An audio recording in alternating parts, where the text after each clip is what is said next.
अखण्डमण्डलाकारं व्याप्तं येन चराचरं तत्पदं दर्शितं येन तस्मै श्रीगुरवे नमः। तस्मै श्रीगुरवे नमः। तस्मै श्रीगुरवे नमः। राजा और विदूषक पद्मावती के स्वास्थ्य के कुशल क्षेम जानने हेतु समुद्र ग्रह में आ जाते हैं और विदूषक मुख द्वार पर लटकी हुई तोरण माला को देख करके उसको सांप समझते हैं।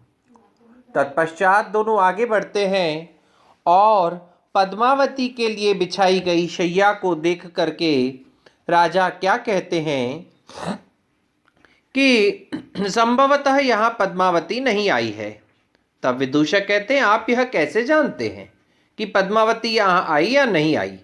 तब राजा कहते हैं, देखो विदूषक, शय्यान अवनता तथा आश्रित समान न व्याकुल प्रच्छदा न क्लिष्टम ही शिरोपधानम अमलम शीर्षभिघात औषधई रोगे दृष्टि विलोभनम जनयितुम शोभा न काचित कृता प्राणी प्राप्य रुजा पुनर्न शयनम शीघ्रम स्वयं मुंचति।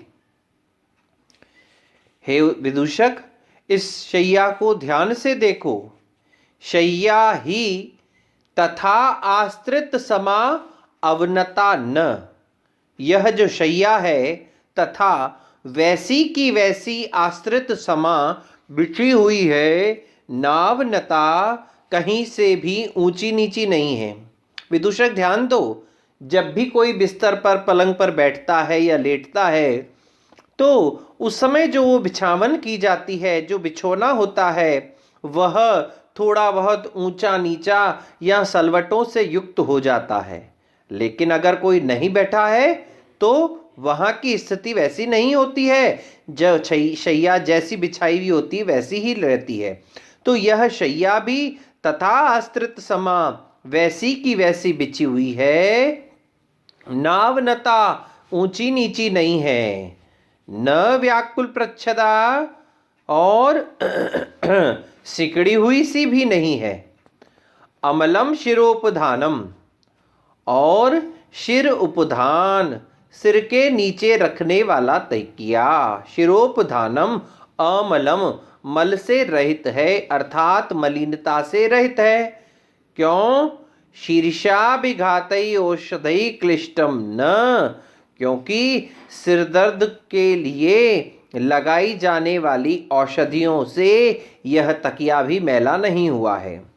रोगे दृष्टि विलोभनम जनयितुम काचित शोभा न कृता, और रोग में रोगी की दृष्टि को लोभित करने के लिए, उसको दृष्टि की शोभा प्रदान करने के लिए न काचित शोभा कृता, कोई सजावट कोई शोभा भी नहीं की गई है। और तो और प्राणी प्राप्य रुजा पुनर्न शयनम शीघ्रम मुंचति, जो स्वयं व्यक्ति रुजा अर्थात रोग से युक्त है, जो रोगग्रस्त व्यक्ति होता है, रुजा शयनम प्राणी प्राप्य, वह प्राणी बिस्तर को प्राप्त करके ही शीघ्र स्वयं न मुंचति, वह जल्दी ही उस बिस्तर को छोड़ नहीं देता है। इसका तात्पर्य यही है कि पद्मावती यहाँ नहीं आई है। विदूषक ध्यान से देखो, शैया जैसी बिछाई हुई है वैसी ही है, ऊंची नीची नहीं है, चद्दर भी सिकुड़ी हुई नहीं है, और जो सिर पर लगाने वाला तकिया है, सिर के नीचे रखने वाला तकिया है, वह सिर की दवाओं से मैला भी नहीं है। और रोग में रोगी की दृष्टि को लोभित करने के लिए कोई शोभा कोई सजावट नहीं की गई है। और ऐसा भी होता है कि रोग की स्थिति में जो रोगी व्यक्ति है वह बिस्तर पर चला तो जाता है, बिस्तर को प्राप्त करके शीघ्र ही स्वयं उसको नहीं छोड़ देता है। इसका तात्पर्य यही है कि वह पद्मावती यहाँ आई ही नहीं है। अब क्या होता है, अब राजा और विदूषक वहीं बैठ कर के पद्मावती की प्रतीक्षा कर रहे होते हैं। लेकिन कुछ समय बाद राजा को विदूषक जो है एक कथा सुनाने लगता है राजा के मनोविरोध के लिए।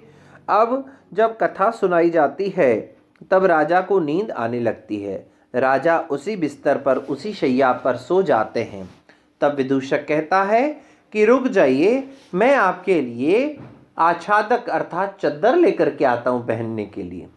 वह विदूषक चद्दर लेने के लिए चला जाता है। पीछे वासवदत्ता भी पद्मावती के कुशल क्षेम को जानने के लिए वहां आती हैं। अंधकार में शैया पर सोए हुए राजा को पद्मावती समझ करके वह भी उनके पास लेट जाती है। अब राजा वहां सपना देख रहे हैं निद्रा में, और वो वासवदत्ता को आवाज लगा रहे हैं, अरे वासवदत्ता, अरे वासवदत्ता। तब सहसा निद्रा की अवस्था में ही जब वो स्वप्न देखते हुए आवाज लगा रहे हैं, वासवदत्ता भी बड़ी ही असावधानी वश किसी बात का उत्तर दे देती है। हाँ हाँ स्वामी, मैं उत्तर दे रही हूँ, उत्तर दे रही हूँ। जैसे ही यह बात होती है और अचानक से वासवदत्ता को ध्यान आ जाता है कि अभी हम लोग किसी नाटक को कर रहे हैं, हम लोग छिपे हुए हैं। और यह जानते हुए वासवदत्ता वहाँ से भागती है, और जैसे ही भागती है राजा को यह ज्ञात हो जाता है कि मेरे पास में कोई सोया हुआ था और वह भाग गया है, अचानक से जग गया है। तब जैसे ही विदूषक वहाँ आता है तो विदूषक जो है वह देखता है कि राजा चिल्ला रहे हैं वासवदत्ता, वासवदत्ता, वासवदत्ता। विदूषक समझाने का प्रयास करता है कि महाराज, वासवदत्ता तो पहले ही मर चुकी है। तब राजा विदूषक को कहता है, क्या कहता है, शय्यायाम अवसुप्तम माम बोधयित्वा सखे गता दग्धा इति बुरुरवता पूर्वम वंचितोस्मि रुमणवता। हे विदूषक सुनो, हे सखे, अरे मेरे मित्र, वासवदत्ता शय्यायाम अवसुप्तम माम बोधयित्वा गता, शैया पर सोते हुए माम मुझको बोधयित्वा जगा करके अभी अभी वासवदत्ता यहाँ से गई है। वासवदत्ता अभी थोड़ी देर पूर्व मेरे साथ ही शैया पर थी और पलंग पर सोए हुए मुझको अभी अभी जगा करके गई है। वासवदत्ता कह मर गई है, दग्धा इति, वासवदत्ता तो दग्ध हो चुकी है, ऐसा पूर्व में रुमणवता, रुमणवत ने जो मुझे कहा था कि वासवदत्ता जल गई है, मैं वस्तुतः उसके द्वारा वंचितो अस्मि, ठगा गया हूँ। वह वासवदत्ता तो जीवित ही है। तब विदूषक कहता है कि महाराज, नहीं नहीं, ऐसा संभव नहीं है, हो सकता है आपने कोई स्वप्न देखा हो। वासवदत्ता तो महामंत्री योगेंद्रायण के साथ जल करके मर चुकी थी लावण ग्राम में। तब वो कहता है कि यह आपने निश्चित रूप से कोई स्वप्न देखा होगा। राजा कहता है कि मित्र, यदि तुम कहते हो कि मैं इसने स्वप्न देखा है, तद यदि तावदयम स्वप्नो धन्यम अप्रतिबोधनम अथायम विभ्रमो वा स्याद् विभ्रमो ही अस्तु मे चिरम। अरे मित्र, यदि तुम कहते हो तावद अयम स्वप्नो, यदि यह मेरा स्वप्न ही है, तो धन्यम अप्रतिबोधनम, तो मेरा न जागना ही धन्य होता। अगर ये मेरा स्वप्न था, निद्रा में मैं देखता हुआ स्वप्न देख रहा था कि वासवदत्ता मेरे पास में है, तो मेरा जागना श्रेष्ठ नहीं है, मैं उसी प्रकार से सोता ही रहता, वह मेरे लिए धन्य की स्थिति थी। अथवा अयम विभ्रमो या वा स्यात्, और यह यदि मेरा विभ्रम है, मति भ्रम है, तो विभ्रमो ही अस्तु मे चिरम, तो मैं इस भ्रम में चिरकाल तक जीवित रहना ज़्यादा श्रेष्ठ मानता हूँ, कि मैं इसी प्रकार के भ्रम में जीता रहूं कि वह वासवदत्ता जीवित है, वासवदत्ता जीवित है। दोनों के बीच में यही बातचीत चल रही होती है। तब विदूषक कहता है कि महाराज, एक बात सुनिए, इस नगर में अवंती सुंदरी नाम की एक यक्षिणी रहती है, और वह इधर उधर भ्रमण कर रही होती है।